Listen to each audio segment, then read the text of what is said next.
I think I did this once before, but it's always a good idea to recap in maths. How would you times 2.5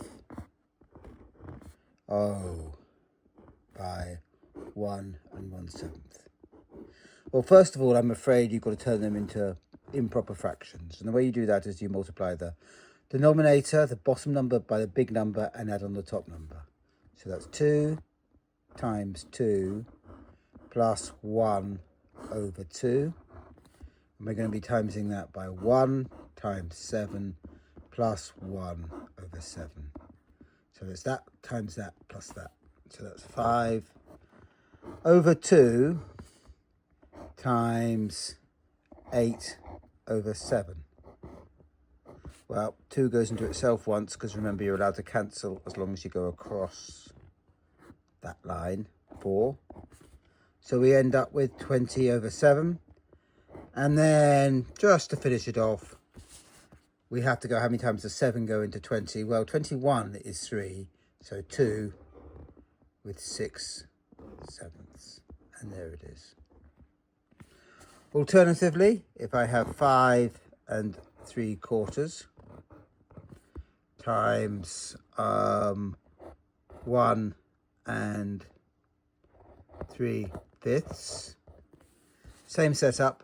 That one times that one plus that one, 23. Ugh, it's a nasty high prime, but never mind. We'll live with it.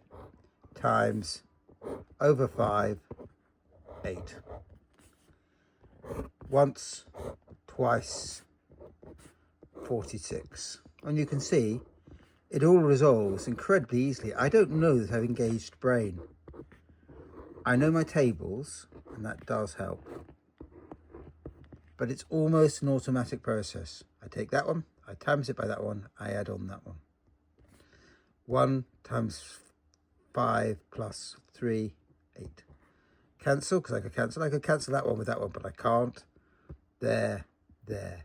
The game is to not panic too much when you see 23. You heard I went, ugh.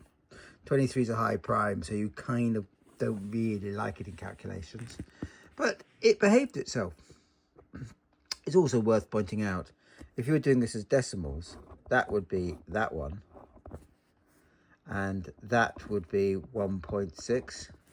So this is much easier than multiplying it as decimals. So as the decimal, that would be 9.2.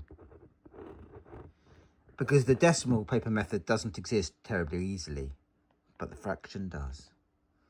Paper methods always work, well, when they do work anyway, they're superb and so much better than anything else.